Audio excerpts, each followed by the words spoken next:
राजीव ब्रह्म जिंदाबाद जिंदाबाद आं जोबोद गोजोननाय मोनदों बिथांमोना गावसोरनो फैनानै आंखौ लोगो हमफैदों जों सारजों नङाबा रावजोंबो थाङा जिखुनु सारजोंनो जयनिं जाहैगोन होननानै बिथांमोना सिगांनिफ्रायनो आंजों जगाजगआव दंबाय थायोमोन दा बिथांमोना दिनैहाय फैनानै गमामायैनो आंजों जाफैबाय मोनसे गामिनि भारगाव आन्सलिकनि सिङाव थानाय खासिबारि गामिनिफ्राय बिथांमोना आंजों दिनैहाय गामि दरसेयैनो जयनिंखौ जाफैबाय बिनि थाखाय आङो जोबोद गोजोननाय मोनदों आरो बेल' नङा फैबाय थागौ समाव आङो गोबां लाबावगोन दा आंजों गोबां मानसिफ्रानो कन्टेक्टआव दंबाय थायो बिथांमोनाबो थाबैनो जयनिंनि प्रग्रामखौ लानायनि बेबस्थाखौ आंखौ थिनहरगासिनो दङ दा आङो दा समा एसे आंहा टाइमा हांथोनो जानायखाय आं लाथ'वाखै दा नैबे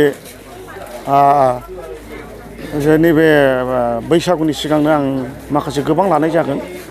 300 400 आं जयनिं लानाय जागोन गासिबो बिपिएफनिफ्राय फैनाय गासिबो बिपिएफ जोबखा आंबो बिपिएफखामोन सानसे समाव दा बिथांमोना सिगाङाव आंखौ मोनबोखानाय हिसाबै बयबो आंखौनो हांख्रायफिनदों जेखिजाया पार्टिया जेखिजाया मानो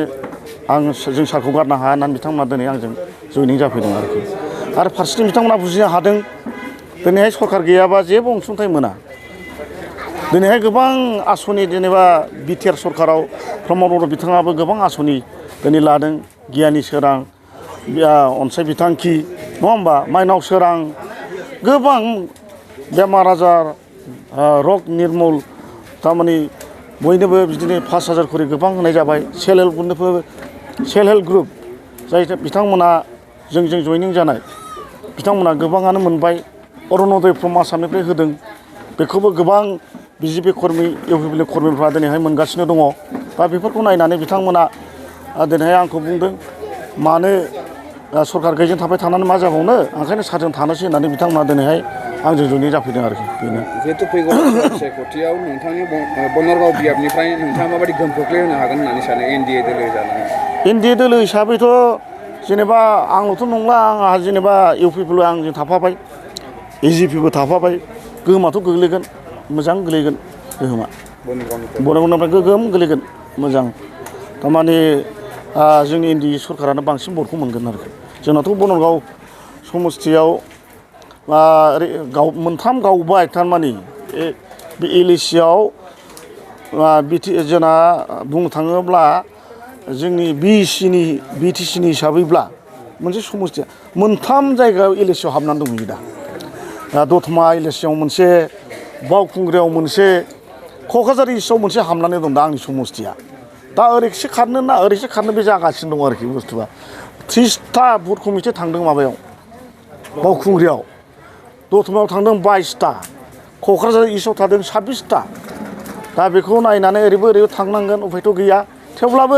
जोंहा एनडिए सरकार हिसाबै देरहानायाथ' खाथांखा बेखौ रावबो हमथानो हाया सरकारजोंसो जुजिनो आरो गोब्राब नङा दा दिल्लीयावबो नोङो बिजेपि सरकार आसामावबो बिजेपि सरकार बिटिसिआवबो नोङो मिलिजुलि सरकार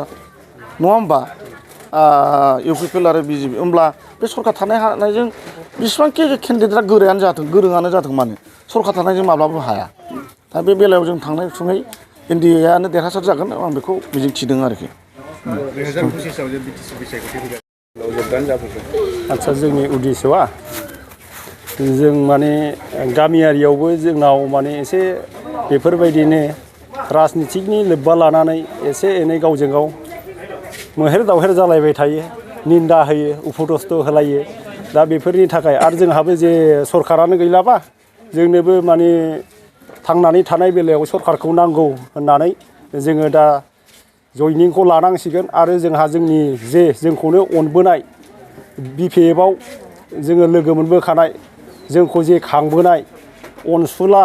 जों राजिब सारजोंनो जों जयनिंखौ लायनोसै बिजेपिआव होननानै जों दा बे जयनिंखौ जोङो लाफैनाय जाहैबाय आरो एसेखिनिनोसै जों गामिनि माने माखासे